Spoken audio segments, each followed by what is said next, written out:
ને કંઈ સજેશન હોય તો મને કમેન્ટમાં જરૂર જણાવજો. ગુડ મોર્નિંગ, જય શ્રી કૃષ્ણ. કેમ છો બધા? મજામાં? તો આપણા મસ્ત મજાના વ્લોગમાં તમારું સ્વાગત છે. અને સવારના 8 વાગી ગયા છે અને એઝ યુઝ્યુઅલ મારે ઓફિસે જવાનું છે.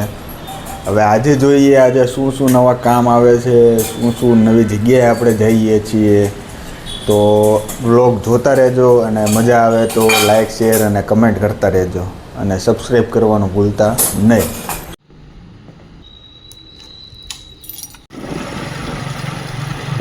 તો આપણે પહોંચી ગયા છીએ ઓફિસે અને ટાઈમ ટુ ટાઈમ જ હું ઓફિસે પહોંચી જાઉં. એક તો એ મારામાં બહુ સારો ગુણ છે કે મને કોઈ કીધું હોય ને કે આ ટાઈમે અહીંયા પહોંચવાનું છે એટલે હું એ ટાઈમે ત્યાં પહોંચી જ જાઉં. ખબર નહીં પણ મારા મગજમાં એવું ઓલું થઈ જાય કે ભાઈ આ ટાઈમ આપ્યો છે તો આપણે એ ટાઈમે પહોંચી જવાનું. એટલે હું છે ને ઓફિસે તો ટાઈમ ટુ ટાઈમ પહોંચી ગયું હોય એટલે પહોંચી જ ગયું હોય. તો હવે આપણે શાંતિથી બેઠીએ અને હમણાં ઓલા સાફસૂફ કરવાવાળા બેન આવશે, કચરા પોતાની બધું કરી જાય. કારણ કે ચાવી મારી પાસે હોય છે ઓફિસની, બીજા કોઈને ચાવી નથી આપતા, એટલું આપણી ઉપર ભરોસો એમ. તો ભાઈ આપણી ડ્યુટી લાગી ગઈ છે અને અત્યારે આપણે જઈએ છીએ બેંકે. થોડાક સ્ટેટમેન્ટને બધું ઘટાડવાનું છે અને અત્યારે વાગ્યો 1:30 વાગ્યા સુધી કાંઈ કામ નહોતું. શાંતિથી બેઠા અને મોબાઈલ ઘૂમેડો. 1:30 વાગે કામ આવ્યું એટલે હવે અત્યારે આપણે બેંકે જઈએ છીએ. હાલો બેંકે.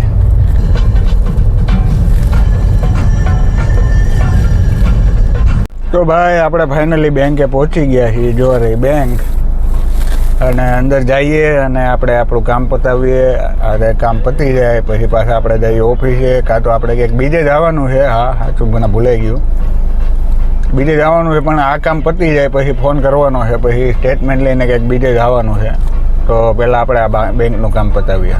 ચાલો ભાઈ, સયાજીગંજ આવી ગયા છીએ આ બ્રાન્ચ ઉપર અને અહીંયા થોડુંક કામ પતાવવાનું પાછું પીએનબીમાં. અને અહીંયા કામ પતી જાય પછી પાછું જવાનું હલકાપુરી પાછું એક કામ પતાવીને અને પછી ઓફિસે જવાનું છે. એટલે આજે પાછા કામ ઉપર કામ પાછા ભાઈને ચાલુ થઈ ગયા છે, પણ ગાડીમાં જવાનું છે એટલે કોઈ વાંધો નથી. ભાઈ સયાજીગંજ તો આવી ગયા. હવે બ્રાન્ચ મેનેજર છે નહીં કોઈ, એટલે હવે થોડીક વાર આપણે રાહ જોવી પડશે. હવે ત્યાં સુધીમાં બ્રાન્ચ મેનેજર આવી જાય આપણે ઘડીક રાહ જોઈએ છીએ. ગયું છે અત્યારે અને અત્યારે આપણે જઈએ છીએ ઓફિસે અને ઓફિસે જઈને શાંતિથી બેઠીએ. પાછો કોઈક બીજા સાહેબોની બધા આવે છે, કદાચ એની યાર મીટિંગ છે તો પછી મીટિંગ પતાવીએ અને શાંતિથી બેઠીએ. પછી આવ્યો હતો બેંકે, કારણ કે મારા ખાતામાં પૈસા નાખવાના હતા બેંક ઓફ બરોડામાં. હવે 4 વાગે એટલે બેંક બંધ થઈ જાય તો આપણે મશીનમાં નાખ્યા પૈસા.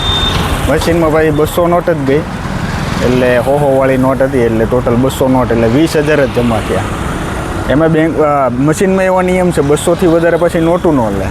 હોય પણ હોય 500ની હોય, 200ની હોય, 100ની હોય, પણ 200 જ નોટ લે. તો હાલો કામ પતી ગયું છે, હવે આપણે ઓફિસે જઈએ. આ તો મારું પર્સનલ કામ હતું એટલે આવ્યો હતો.